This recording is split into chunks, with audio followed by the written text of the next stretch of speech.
I'm the type of person that believes that a single moment in time can change a person's life.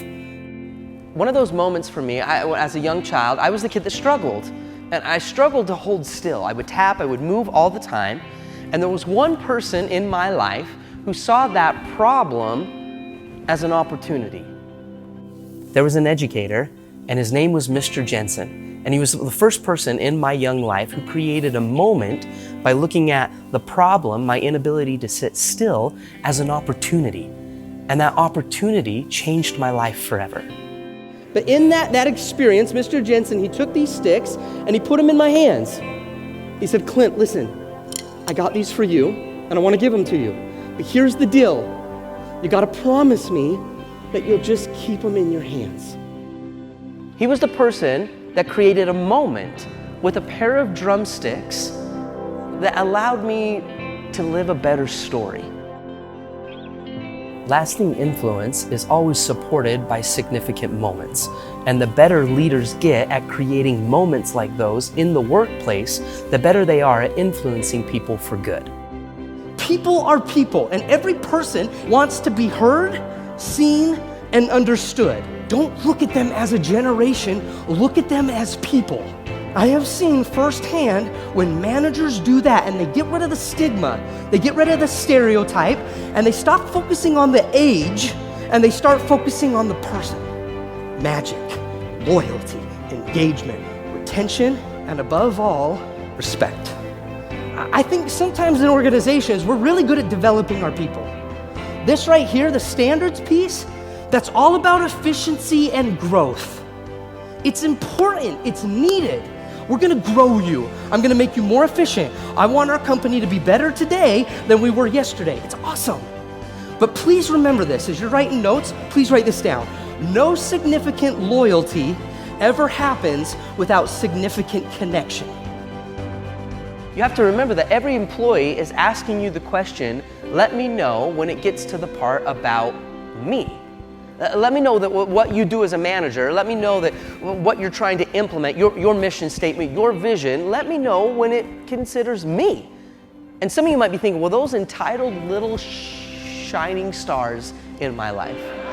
And I would propose that it's not so much about entitlement as it is about good business. It's about bringing humanity back into the workplace.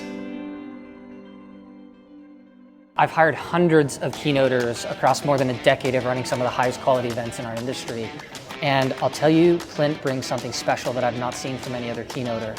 He brings a special blend between his personal story, the music, the drums that's always moving, to intellectual stimulation, to a very concise, complete takeaway that will allow them to not only be better employees, but to live better, more fuller lives.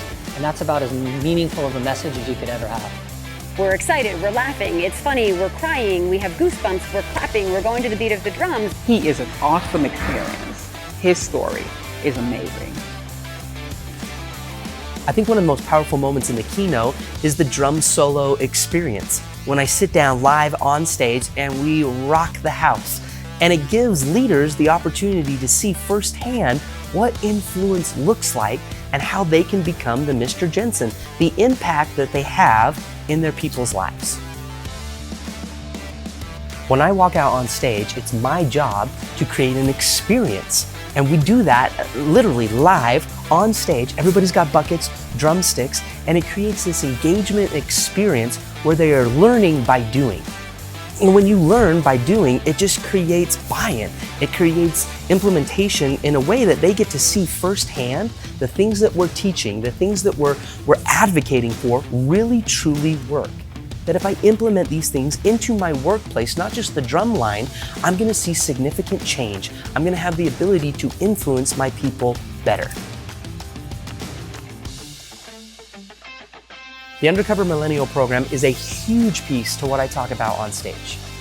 I would go in as the Undercover Millennial into an organization simply as someone looking for a job. I would walk up to the employee and I would just say, hey, what's it like to work here? It's amazing what they'll tell you. And a lot of companies, they do company surveys. I've got nothing wrong with company surveys. I think they can bring a lot of value. However, most employees we found on a company survey, they don't answer 100% honestly, because they're always worried what's on the other side of the survey. Yeah, they say that it's anonymous, but I'm just gonna give a safe answer just in case. Sometimes companies will do one-on-one management meetings or tell us how we can improve. And if I'm struggling at work and I'm not comfortable, or if I don't like you as my manager, I'm not gonna tell you face-to-face how I really feel. But I will tell another millennial. In my opinion, our research through the Undercover Millennial program provides the most real and authentic data on how great leaders were creating organizations that their people never wanted to leave. The magic of the Undercover Millennial program was not so much found when an employee was dissatisfied with their job.